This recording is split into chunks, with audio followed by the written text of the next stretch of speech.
ವಿಜ್ಞಾನ ಮತ್ತು ತಂತ್ರಜ್ಞಾನ academy. So let me share my screen first. Yeah.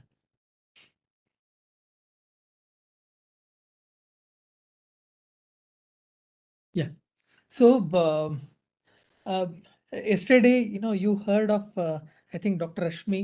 So she spoke about pregnancy and mental health. Today, what I'm going to talk is on the the young mothers, motherhood and mental health. Okay. So I will be say overview. What are all the things which we are discussing today are the the period. Once the mother or the women say gives birth to a child, that period what we call as a postpartum period.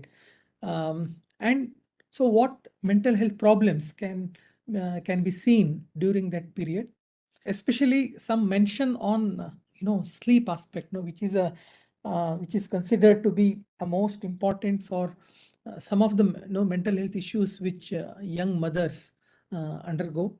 So the nutrition of the mother as well as the child, some information on for the young mothers for on immunization, sensory stimulation, parenting, and the most complex aspect of especially the working mother is a work life balance. I'm not saying that no, it is sometime even for men also it is it's a kind of a challenge.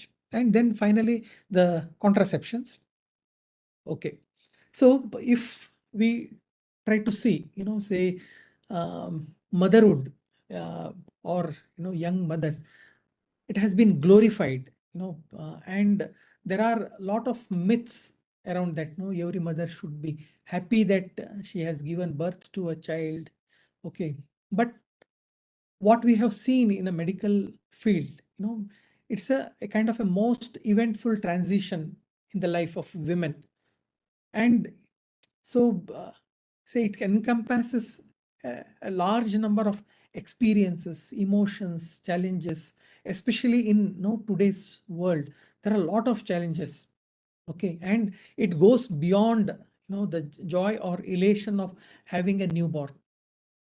So not only that, even if we look at the physiology of childbirth, there are a lot of hormonal changes which a woman experiences, and followed by so the child care responsibility, especially when the newborn, who is on breastfeeding, and the kind of um, mm, the frequency it gets up in the middle of the night, with hunger and the cry, there will be sleep deprivation and her adjustment to a new role, and it's going to definitely going to impact the her well-being. So why do we know want to know that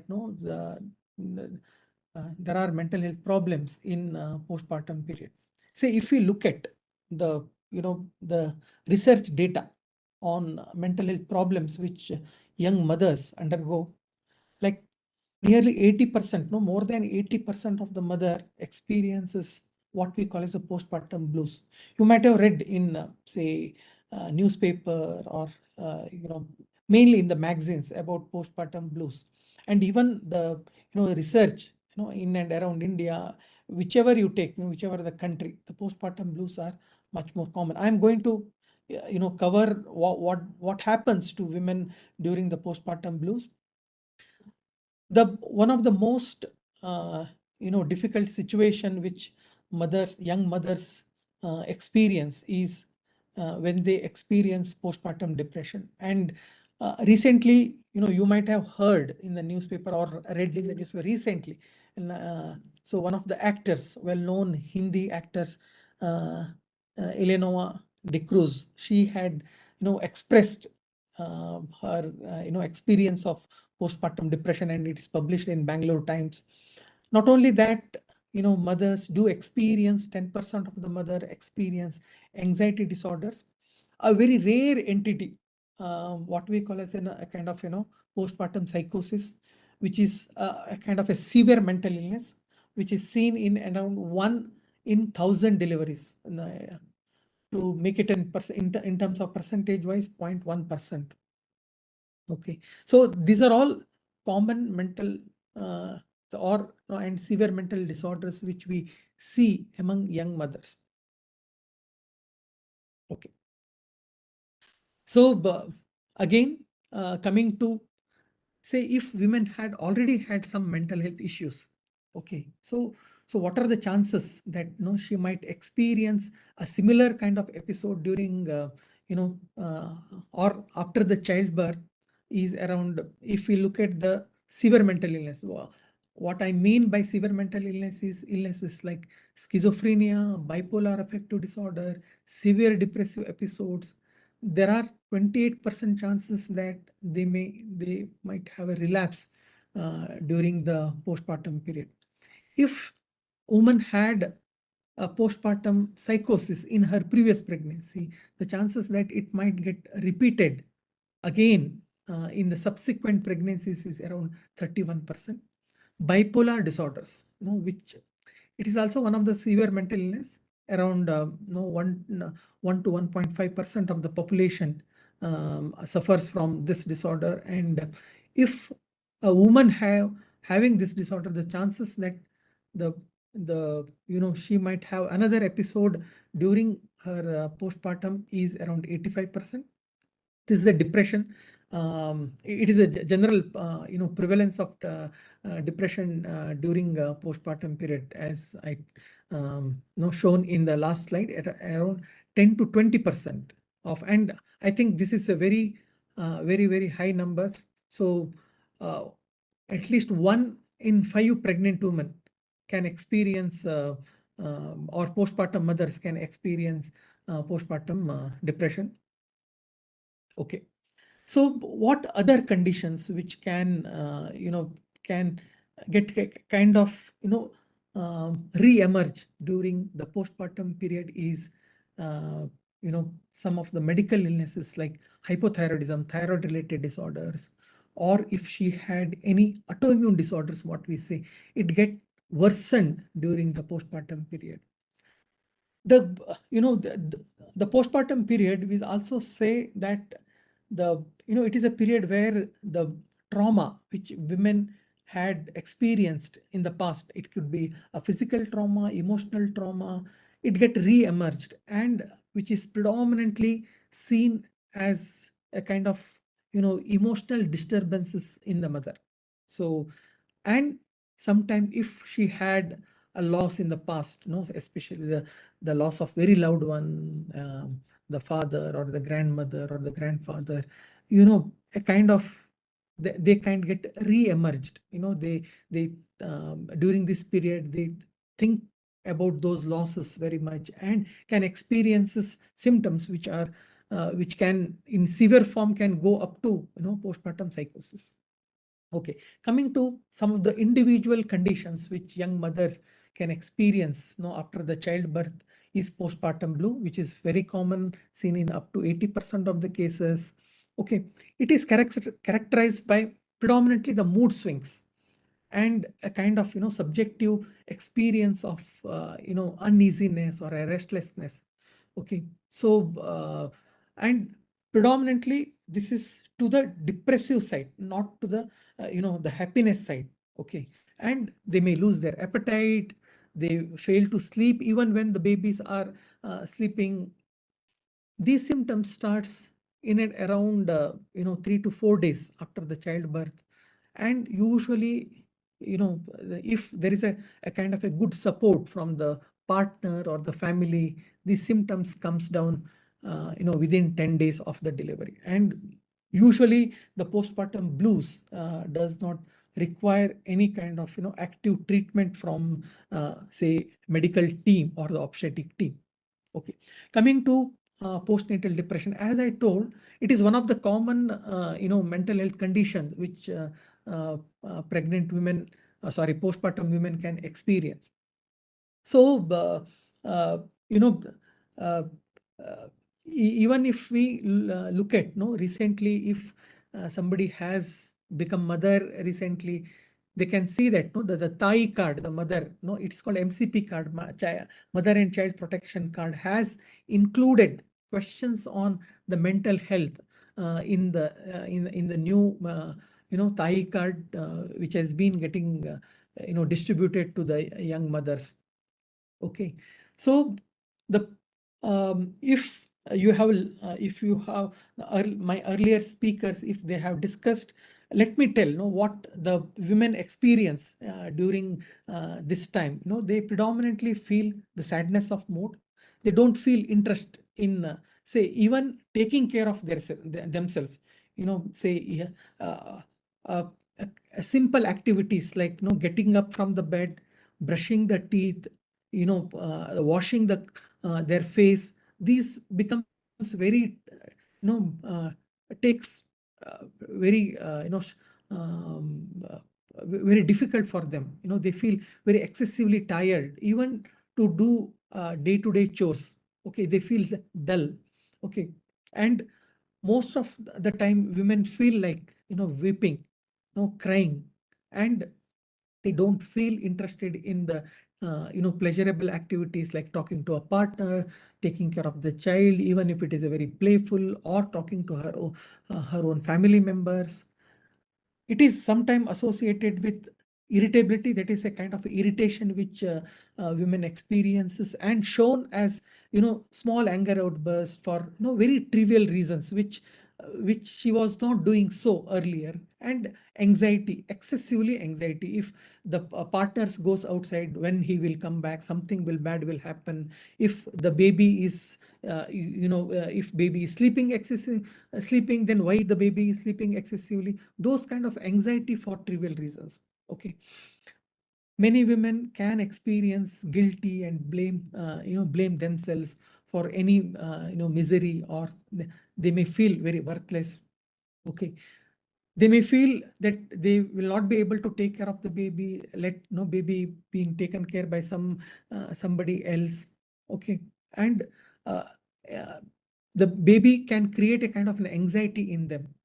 Their food intakes will get reduced. They don't get sleep in the night. Even the baby is sleeping, they will not be able to sleep. In severe forms, they may feel life is not worth living.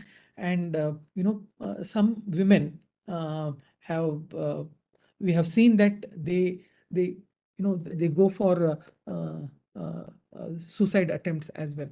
Okay, so these were in severe forms. Okay. In terms of anxiety related to infant care, although all mother experience anxiety regarding the care of the baby, some may have a kind of increased anxiety. Okay, and in postpartum depression, it is seen in much more commonly, and sometimes they are in such a way that they stop taking care of the baby, they stop feeding the baby in the early postpartum period. Some women can have, young mothers can have uh, uh, difficulties in the in related to the infant health, especially if a mother had a medical problem, if the baby is premature, and the mothers get overly anxious. uh, you might have heard from Dr. Rashmi that the anxiety and depressive symptoms can be there during pregnancy, and if it is there, or if it is in milder form, it may be much more during the postpartum period. Okay, um, so the anxiety symptoms can manifest in terms of inability to rest, feeling tense, checking baby frequently, especially whether the baby is breathing or not, worrying excessively over the small issues, and being irritable or angry for very trivial reasons. Okay, so there are some physical symptoms which women experiences in terms of difficulty breathing, increased heart rate, sweating, those kind of things. These are all the what we call as an somatic or bodily symptoms. And in terms of in their cognitions, in terms of their cognition, they get, they are unable to concentrate on the particular chore, say for example, preparing milk for the baby or the food for the baby, so, or taking care of herself, those becoming a kind of a challenge for her. Okay, now a few words for a kind of a severe mental illness during seen among young mothers is a postpartum psychosis. Okay, basically, the postpartum psychosis is the term which we use for the, when the individuals are loss of touch with reality and they start believing some the things which are not existing in their life. So this what we call as a psychosis. If it happens during the postpartum period, we call them as a postpartum psychosis. Okay. Most of the time, postpartum psychosis, we consider as a psychiatry team, we consider it kind of an emergency. Most of the mothers who come to our hospital with postpartum psychosis require IP care. The reason being they are unable to take care of themselves, and take care of the baby as well. Sometimes they can be harmful to themselves as well as the others. Okay, so the as I told, the symptoms includes the odd belief and thoughts, what we call as a delusion, false, firm, fixed belief, which is present in contrast to their education level or their socio-cultural background. And many a times there can be a paranoid belief that somebody is harming me or my baby or my family members, and holding on to that, and sometimes they act on that. They go away from the home.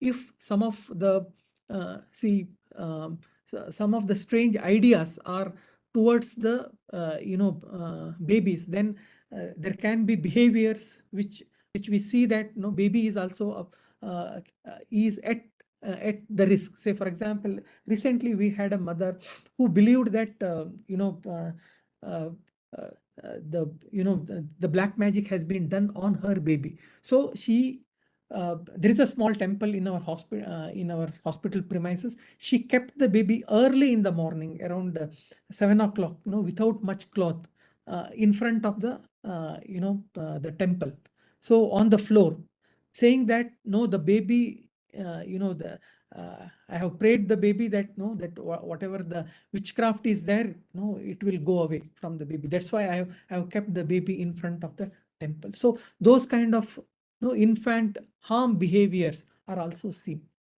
Women with postpartum psychosis has reported having hearing of voices, what we call as an hallucinations.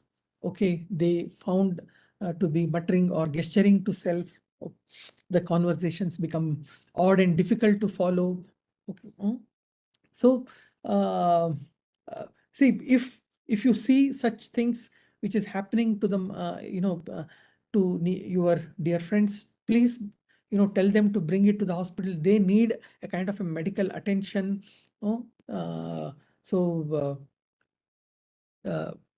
okay, so majorly these are the women who are risk to self, risk to the infant, as well as risk to the baby. Okay. Um, See, remember that whenever we treat a condition, either the postpartum depression or postpartum psychosis or bipolar disorders, we do keep in mind that how safe they are to the newborn. Okay, keeping safety in our mind, we usually prescribe. If there is a major risk, especially we ensure that the both the baby mother as well as the babies are safe during postpartum period, when we prescribe medication to a lactating woman. Most of the medication do come in the breast milk. However, having said that, uh, the prescribed medications or as per our guidelines, so those medications can be safely given in breastfeeding mothers even with within the first week or second week of their postpartum. Okay, the belief is that uh, the newborn liver is having the same capacity as an adult liver to metabolize uh, uh, whatever the medications which enters through the breast milk. Okay. There are other modalities of the treatment which are available for the postpartum in terms of electroconvulsive therapy, ECT.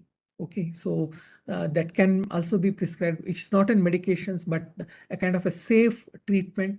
And in our own center, what we found that especially during postpartum, it is one of the one of the first line treatment for postpartum psychosis. Okay. Say, having said that, as a clinician, so we always think about how we can prevent such recurrences in the future pregnancies. Like, say, many times we don't know that who are the women who are at risk. There are certain risk factors. Say, for example, if woman had past history of mental health problems during her adolescent or any other period, they can get reappear, especially during the postpartum period. Okay, if there is a poor family support, if there is an evidence of domestic violence or intimate partner violence, which those things which will be covered tomorrow. I'm just telling the names. So if these risk factors can precipitate postpartum depression, postpartum anxiety. Okay, so we need to take care of those risk factors. um, you know and if women had experienced postpartum episode, then again there is a fair chances that it getting recurrences in the subsequent pregnancy. So what we advise is to keep the mental health professional in the loop when you are planning pregnancy or during pregnancy and even after the childbirth. Okay. Okay.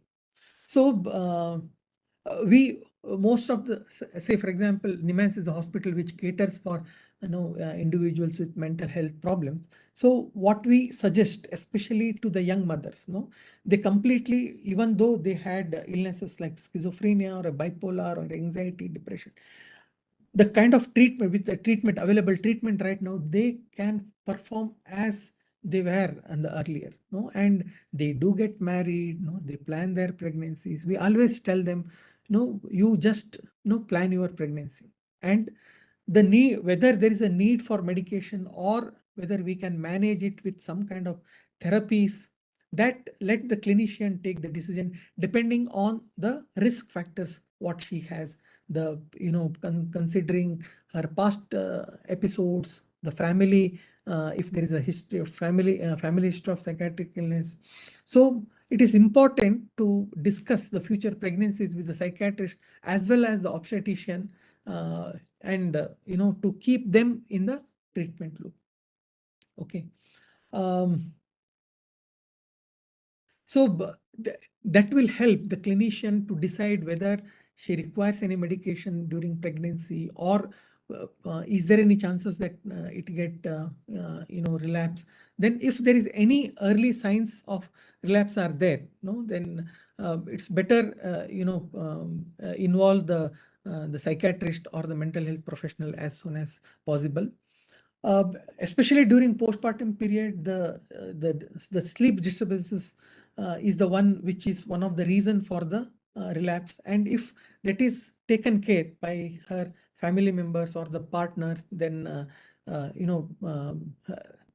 it can be prevented. The future episodes can be prevented. Okay. So some other methods which the young mothers can follow to prevent recurrences apart from the medication is that the adequate nutrition, a kind of a maintaining an adequate schedule, and avoid the sleepless nights. So we say that there is something called sleep rhythm. If many of the psychiatric disorders can relapse when there is an alteration in the sleep rhythm. Okay. So, and having a regular habits will help to prevent recurrences of the episode. Okay, so if there are early signs of relapse, say for example, no, when if woman had You have two streaming music services. Do you want to use Samsung Music or Spotify? sorry, if there are any early signs of relapse, then especially in the form of irritation, the sleep disturbances, decreased tolerance for her anger. So if these early signs are there, then better to initiate the treatment in consultation with the mental health professionals. Okay, and we always try to see that both the partner, the young mothers and their partners are involved in the decision making in their pregnancies. Okay. Okay. So what are the warning signs? When uh, say when a young mother had some issues, um, if she is being very withdrawn, okay, she is not like her usual self. If there are any violent behavior, if there is an abuse towards the child or the infant, if there is a suicide risk or any suicide attempts, expressing thoughts of harming the baby or harming the self, refusal, no, frequent refusal to feed the baby, self neglect or no, not taking care of herself, okay, not taking the adequate nutrition, food, water. Okay, if there is a episode of very high fever, headache, vomiting, and associated behavioral change, unable to recognize her own surroundings, that means if she is disoriented, if she is hallucinating. So these are all the warning signs in the young mothers, which requires a medical attention. Okay, first, maybe once there are certain conditions which can medical emergencies, which the usually the medical officer can rule out, and then if they are found to be normal, then they can refer to a psychiatric team. Okay, so the another major aspects of the concerns to the young mothers is the bonding between the mother and her child. Okay, so we do talk about maternal and fetal attachment. That is a mother who feels kind of an attached to the unborn fetus in her womb. Okay, but once it is born, no, it is a kind of a different individual, a kind of a so is it that as soon as the child is born, that the feeling comes? Some, not to the all the mothers, no, some mothers take some time to feel attached to their newborns. Okay, so it also depends on the baby's rhythm. Some babies are sometimes so very cranky, they don't latch with the nipple. They all the time they need the help from either the nursing staff in the hospital or the partner, or the the grandmother or the caretaker who is there. Okay, so but over a period of time, there is a kind of comfortable feeling between the mother.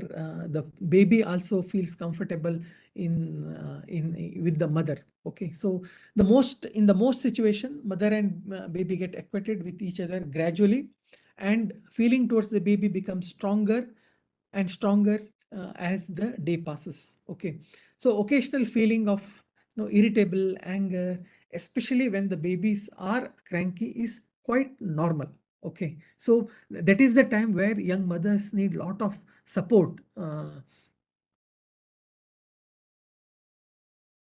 uh, is, some mothers who have anxiety about the um, the the child care, they may have difficulties in the bonding, or if mother is experiencing symptoms of postpartum depression, then there can be issues with the bonding. Okay, so what is that which the new mothers need to do is that especially take the help for infant care, uh, and not to do all the chores by themselves. Let her partner or the mother-in-law take care of the infant, help her in some of the chores, and say involve yourself when the baby is calm. Say um, the sing with the baby or lullabies with the baby, gently rock the baby when the baby is calm. And the massaging, this is a kind of an olden practice. They keep the babies, very young babies, on their on their legs, and give a kind of a massage for the morning bath. So this is actually uh, it has a multiple uh, advantages. Say usually the infants like massaging. They do enjoy. You can see the baby during that time while the massaging is happening. It doesn't cry during that time. If there is a the oil enters into sometime into the eye, which is not recommended actually. It also helps the mothers to for a sensory motor stimulation, what we call. I'm going to talk about that in the next slide briefly. Okay. She should not try to do all the household chores entirely by herself. Okay. Take some break from the household chores as well as from the infant care. Okay. So the way to improve mental health in the postpartum are: talk to your partner, friends, family to help to understand your feelings. Talk to your loved ones about what they can do to support you, especially in the household chores or the infant care. Accept help. No, don't feel guilty that you are taking help. No, it requires help. No? Ask the loved one that they can look after the baby, do certain tasks like household chores, cooking, and shopping. So sometime as a young mother, you need to take time for yourself and do activities that you find relaxing and enjoyable. It can be anything. It can be painting, it can be sewing, it can be traveling, it can be shopping, or traveling a small distance. What I meant, rest when you can. Especially they say that when babies are sleeping, you must sleep, but many times it's not possible. uh, Follow good sleep habits, but it is a difficult task. I do understand that. Ask your partner to help in the nighttime work, especially the babies do get up very frequently, especially in the younger. As the age advances, after 6 months, usually their sleep wake cycle get that rhythm will come in. So it's also important for young mothers to exercise regularly. Especially some of the mothers who gain their weight, especially the abdominal weight. So very difficult for them to lose that. With a regular exercise and a kind of a healthy diet, that can help them to reduce the weight. Okay. Now the one important thing what I told was the sleep. Sleep is sleep in the postpartum period for the young mothers. Okay. So many a times it is especially during first 3 months of the postpartum that you expect that there is a lot of changes is going to happen in your sleep. Okay. uh, you might need to say involve your partner, other children, family, friends, workplace to understand that your need to sleep where and when you can. And they need to be flexible and willing to help you, okay, during that time. And um, uh, so, uh, and sharing a kind of responsibilities will help, during postpartum for the young mothers to have a kind of a regular sleep. Okay. Again, I have written here sleep when the baby sleeps, but I know it is a very difficult task for the young mothers. Okay. So, uh, but you need to remember that the day night sleep wake cycles get, you know, get accustomed as the baby grows. Okay, and then they start having a longer sleeping hours at the night, and that definitely will come. Okay, so it is also important for, apart from the sleep, it is also important for young mothers to focus on their diet. Okay, so especially for young mothers, it is help them for adequate breast milk production as well as their own health. Okay, so it should have both the the carbohydrates which are rich in the cereals, that is rice, wheat, ragi, pulses which are rich in proteins, green leafy vegetables, um, other vegetables and fruits on a daily basis, no? And they need to take dairy milk, which is one of the sources for proteins and fats.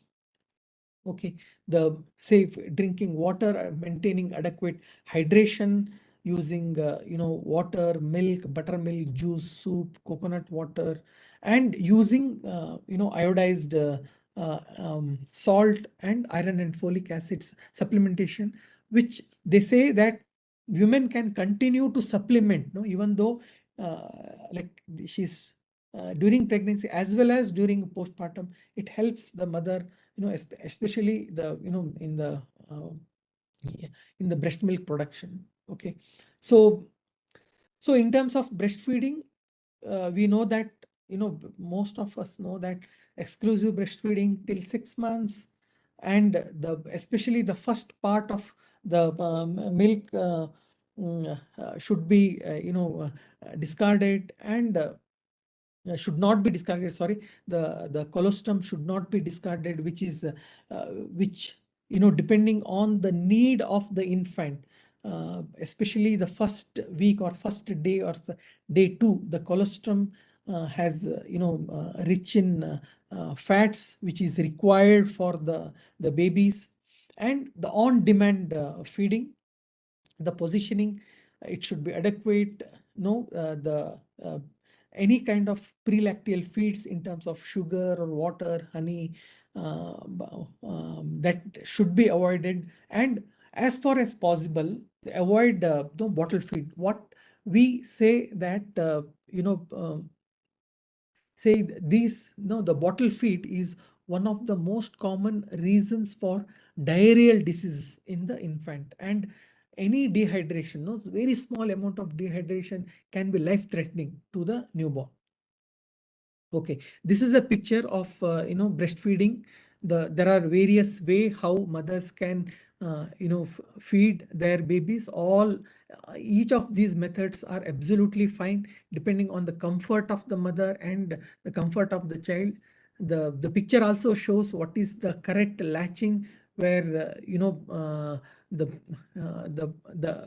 the the amount of breast milk which can be sucked during the feeding will be adequate, and what is not a good latching method, especially those babies who are uh, fed on the bottle feed, they have the one who find it difficult in latching. Okay, okay. um, So nutrition for the infant, the first 6 months being the exclusive breastfeeding, and after the 6 months, along with the breast milk, the complementary feed can be started. As the just breast milk is not sufficient for the growth of especially the physical as well as the neural development, so complementary feeds needs to be advised.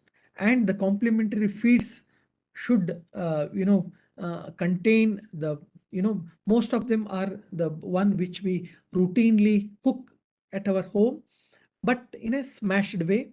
And as far as and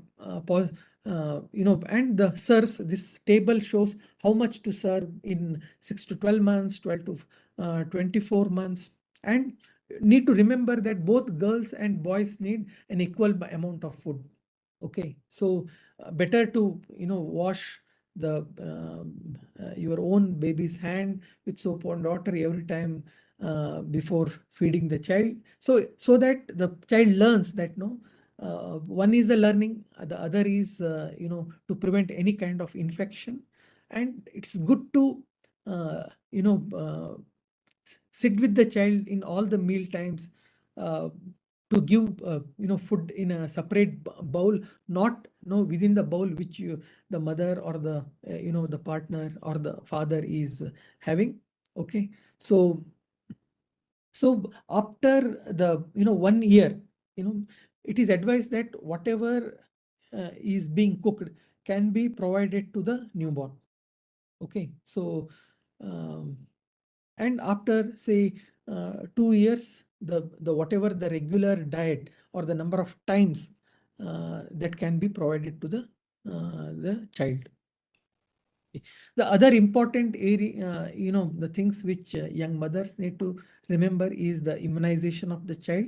This table depicts even the most of the TAI card or the mother and child protection card have the written that at what time what immunization needs to be given. Okay, okay. Now see, focusing on some aspects on the infant. Okay, so the sensory motor stimulation of the infant at particular timeline, what kind of um, say the toys needs to be used in particular age group, and how their sensory motor stimulation can happen, especially say in the 0 to 3 months. The uh, colorful things can be hanged above the cradle, so that and if it revolving one, then it will be much more, so that the baby can track that. uh, okay, so uh, holding the baby, touching, tickling the baby is absolutely fine, and play with the baby in variety of position. So there should be a lot of skin to skin contact, especially the first 3 months. Okay, it's okay, so touching the the hands, feet, forehead, uh, those react to their touch and voices, help them to experiences the uh, uh, actually helps them their sensory their neural development. Okay, similarly, as the age advances, the the complexity of the toys which are used also slightly differs. So this has up to 10 to 12 months, where they start enjoying the peekaboo, and they can enjoy their own reflection on the mirror. Encourage the baby to crawl over under through the various objects. That's how the baby would have been started crawling and standing with support. Okay, so it is the time where different textures of food, toys, cloths, sponge, different textures needs to be introduced to the child.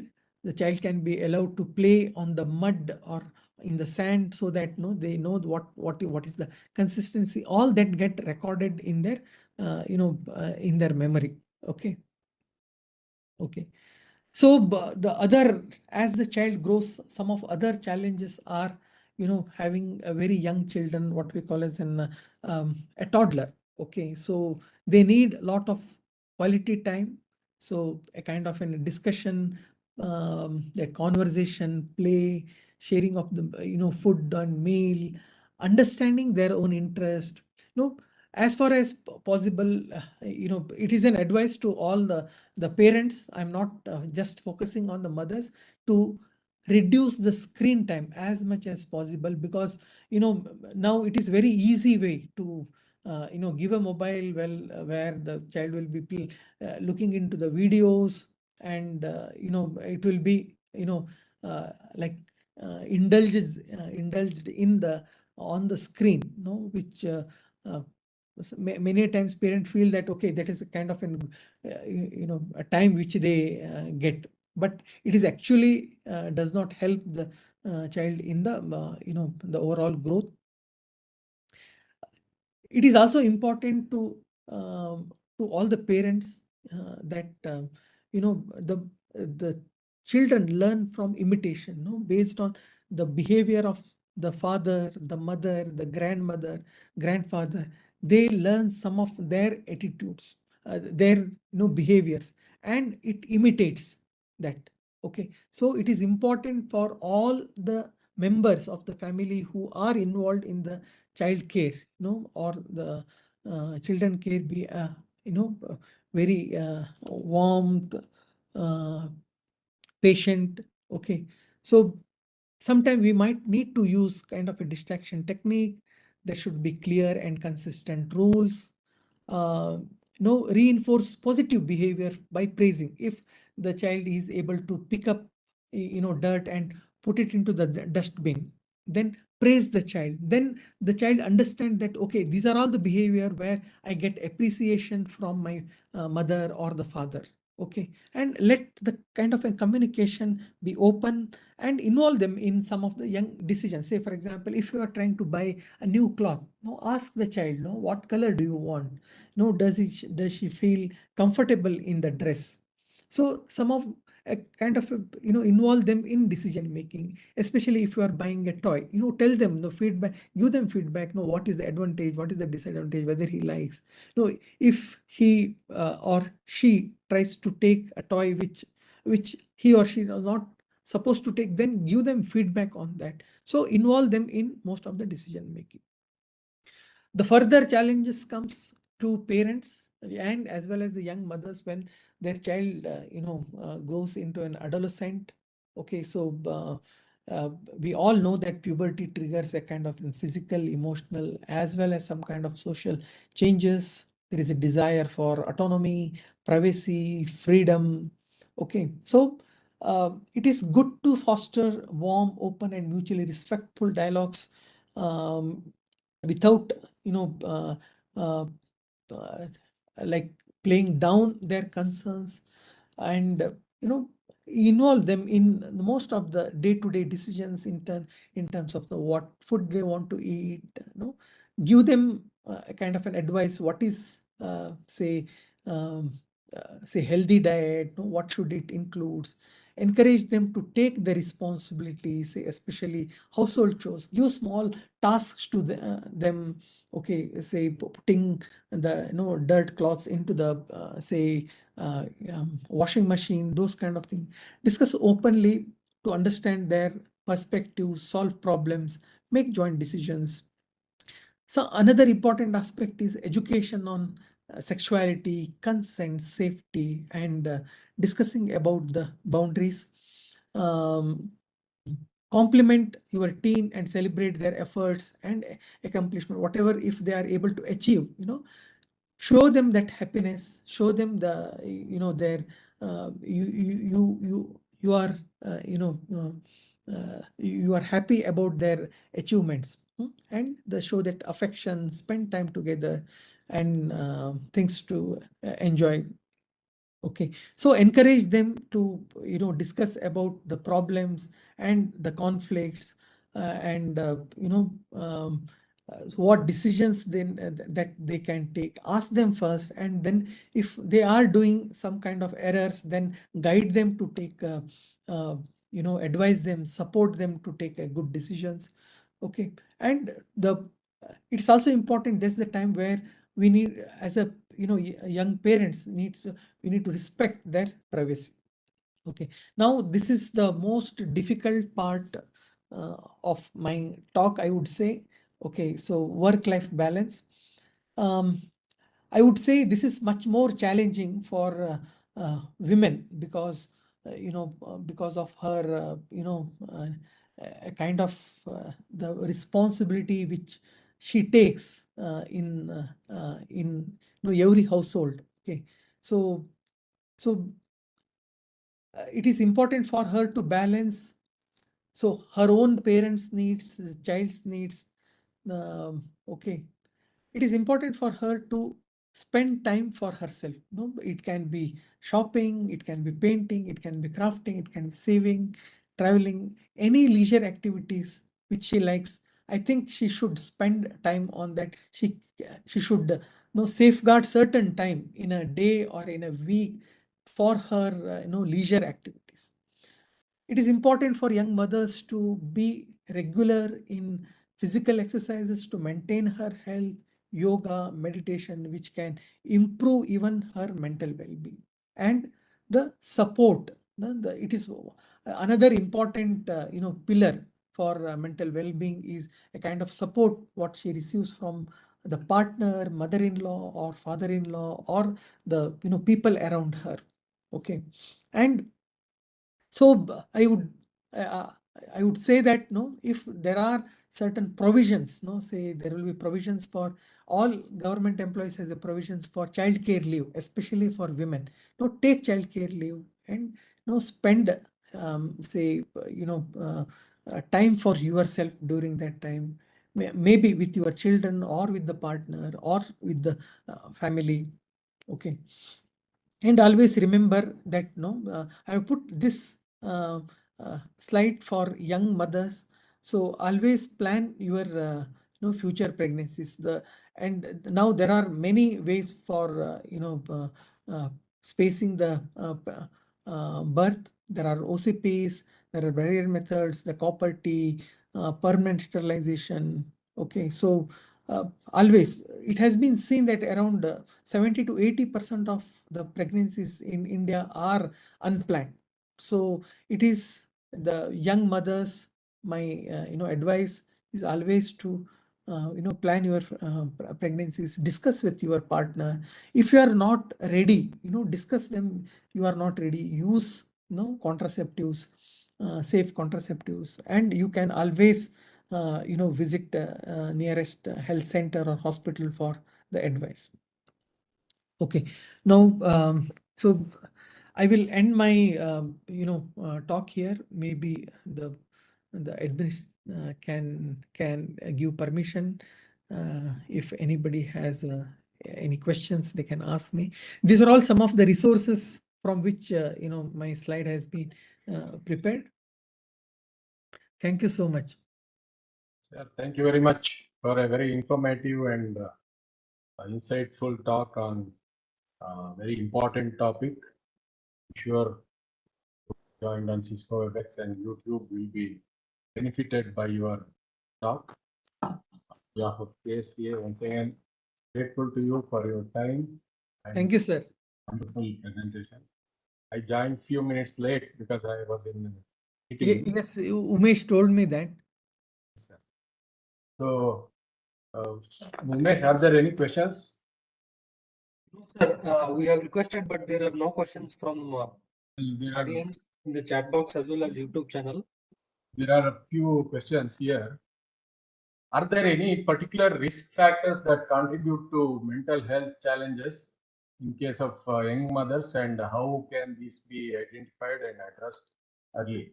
Okay, so I told in the talk, let me reiterate. Say if women had, past mental health issues, okay, what we call it, say it can be as, say the kind of an emotional reaction, after some event or life event, if she had severe emotional reaction, uh, then what we call as a past history. Okay, if there is a family history of mental health problems, if there is a poor support for the young mothers, especially from the partner, if there are evidences of domestic violence or intimate partner violence. So these are all some of the risk factor for poor mental well-being in young mothers. Thank you. Sir, one more question. In case of now you see a lot of nuclear families, Yes. only husband and wife live. Yes. How this affect the mental well-being of a young mother? If we stay in a whole family, somebody will be there to help or assist. Now, in case of nuclear family, only husband and wife will be there. Now, in that case, how the mental well-being of a young mother be affected? Yeah, so it has been very challenging, but the joint family systems has certain advantages. Say if say for example, they get lot of support, but there are certain disadvantages also. When there is a joint family, there are chances that there are interpersonal issues can happen much more common. But if we come to a nuclear family, the interpersonal issues will happen only with the partner, nobody else. So, but the thing is, they get less support. Having less support is also a kind of a risk factor for mental health problems, especially in young mothers. Having said that, the joint family system has advantage of having a support system, but the interpersonal, the issues, if it happens, especially with the mother-in-law, then it can be very challenging for the young mothers. So there are advantages and there are disadvantages. If women can say, or the partner or as a couple, they can afford, they can bring some kind of external support system, as as in the form of nanny or those things, especially in the nuclear family. Thank you, sir. Now we have with us Dr. Bharat Srinivas, sir. In fact, he has helped us in organizing this webinar.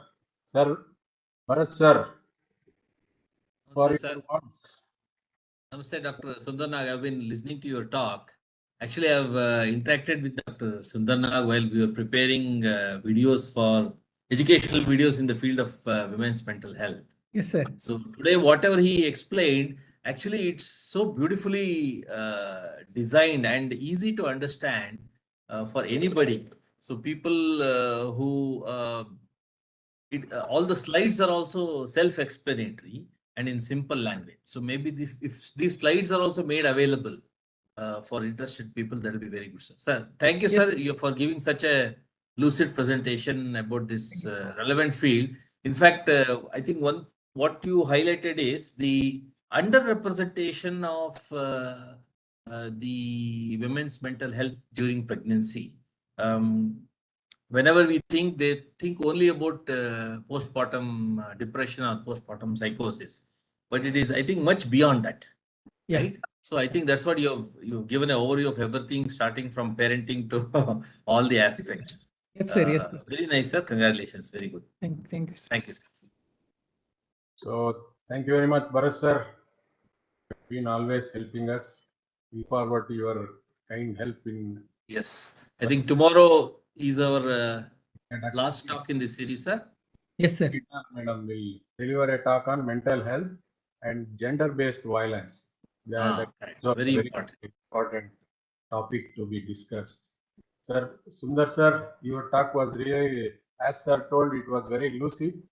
When we organize a physical program in KSTA, we'll be inviting you for a talk. Yes, sir. We'll get some 100 participants and invite you for a talk Yes, sir. on the same subject.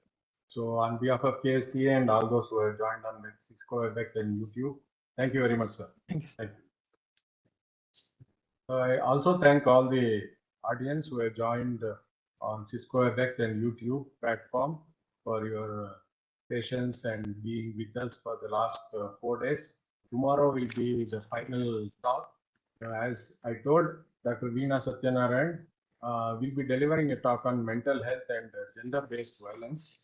I request all of you to join by 2:45 and also share the information among your colleagues and friends so that more students can, more interested people could join the webinar. Thank you very much.